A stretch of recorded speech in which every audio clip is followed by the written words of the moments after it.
আমি যখন ছোট ছিলাম খেলতে যেতাম মেঘের দলে।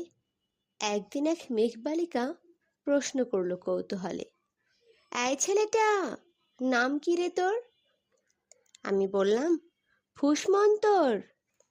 মেঘবালিকা রেগেই আগুন, মিথ্যে কথা, নাম কি অমন হয় কখনো? আমি বললাম, নিশ্চয়ই হয়, আগে আমার গল্প শোনো। সে বলল, শুনবো না, যা, সেই তো রানী, সেই তো রাজা, সেই তো একই ঢাল তলোয়ার, সেই তো একই রাজার কুমার পক্ষীরাজে, শুনবো না আর, ওসব বাজে। আমি বললাম, তোমার জন্য নতুন করে লিখবো তবে। সে বলল, সত্যি লিখবি? বেশ, তাহলে মস্ত করে লিখতে হবে, মনে থাকবে, লিখেই কিন্তু আমায় দিবি।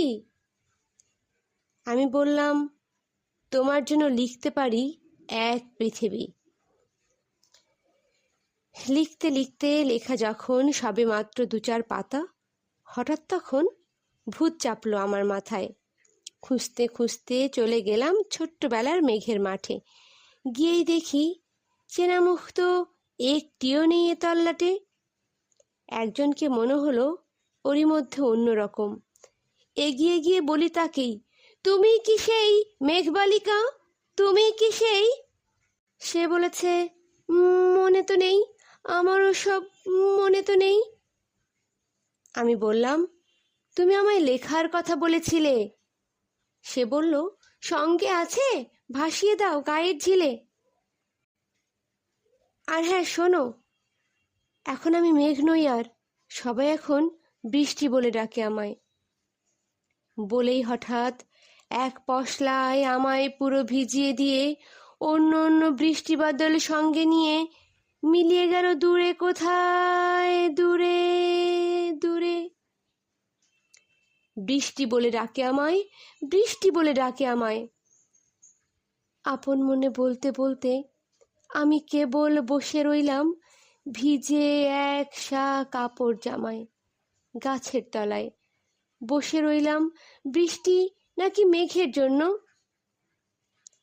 এমন সময় অন্য একটি বৃষ্টি আমায় চিনতে পেরে বলল, তাতে মন খারাপের কি হয়েছে? যাও, ফিরে যাও, লেখো আবার, এখন পুরো বর্ষা চলছে, তাই আমরা সবাই এখন নানান দেশে ভীষণ ব্যস্ত। তুমিও যাও, মন দাও গে তোমার কাজে, বর্ষা থেকে ফিরে আমরা নিজেই যাব তোমার কাছে। এক পৃথিবী লিখব আমি, এক পৃথিবী লিখব বলে ঘর ছেড়ে সেই বেরিয়ে গেলাম। ঘর ছেড়ে সেই ঘর বাঁধলাম গহীন বনে, সঙ্গে শুধু কাগজ কলম। একাই থাকবো, একাই দুটো ফুটিয়ে খাবো। ধুলোবালি 2-1 মুঠো যখন যারা আসবে মনে, তাদের লিখব, লিখেই যাব। এক পৃথিবীর 100 রকম স্বপ্ন দেখার সাধ্য থাকবে যেরূপ কথার, সেরূপ কথা আমার একার। ঘাড় গুজে দিন লিখতে লিখতে, ঘাড় গুজে রাত লিখতে লিখতে, মুছেছে দিন মুছেছে রাত, যখন আমার লিখবার হাত অসাড় হলো, মনে পড়ল সাল কি তারিখ, বছর কি মাস, সেসব হিসেব আর রাখিনি। লেখার দিকে তাকিয়ে দেখি এক পৃথিবী লিখব বলে একটা খাতাও শেষ করিনি। সঙ্গে সঙ্গে ঝমঝমিয়ে বৃষ্টি এলো খাতার উপর, আজীবনের লেখার উপর। বাইরে তখন গাছের নিচে নাচছে ময়ূর আনন্দিত, এ গাছ ও গাছ উড়ছে পাখি, বলছে পাখি, এই অরণ্যে কবির জন্যে আমরা থাকি।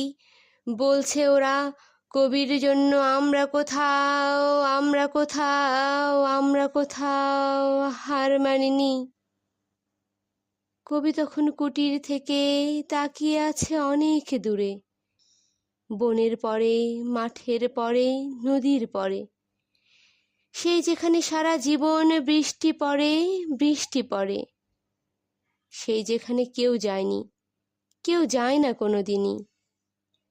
আজ সে কবি দেখতে পাচ্ছে সেই দেশে সেই ঝর্ণা তলায় এদিক ওদিকে ছুটে বেড়ায় সোনায় মোড়া মেঘ হরিণী, কিশোর বেলার সেই হরিণী।